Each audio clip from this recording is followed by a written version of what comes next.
I'm out and about, I've got everything that I need. I've got my music, and I can always be contacted either by phone or by email. I can use the internet using my BlackBerry, but sometimes it's a bit slow and the screen is too small, so usually I just wait until I get into the office.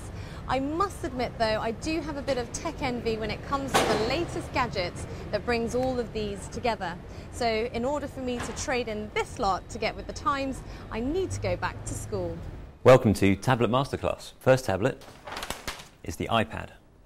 The iPad is the first colour tablet. It's $499 for the Wi-Fi version. It's a 9.7-inch screen, high resolution.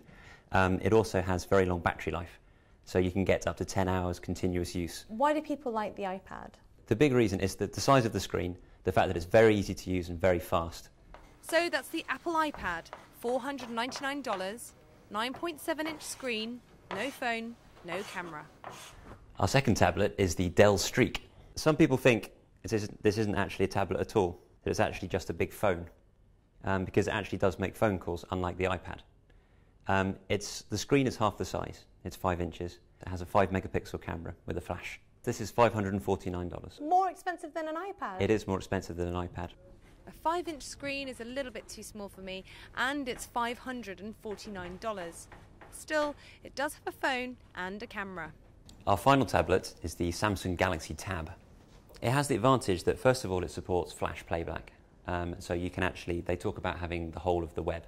Obviously, the iPad can't access sites that are written entirely in Adobe's Flash technology.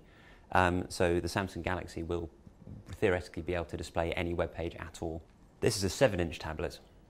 The 7-inch market looks like it may become quite popular because BlackBerry has just released or has just launched the Playbook, which is also 7 inches, and Apple has plans to launch a smaller version of the iPad, possibly next year, which will also be 7 inches. The most successful tablets will be around 7 inches? Potentially. I mean, this is speculation, but I think the important thing is that the screen is big enough for you to get a good web browsing experience. And are there any downsides to that one? I mean, it looks quite nice. Well, there's a lot going for the Galaxy Tab. At the moment, it's got a built-in SIM card, so you can access the internet away from any kind of wireless network.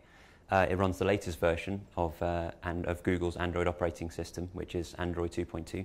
So that means you should be able to access all of the applications on the Android market. So that's the Samsung Galaxy Tab. 7-inch screen, phone, check, camera, check. Even with the Masterclass, I still can't decide which tablet I would choose. As more and more products enter the market, I think it's just going to get harder to choose which one is the right one for me. Aisha Dergahi, CNN, London.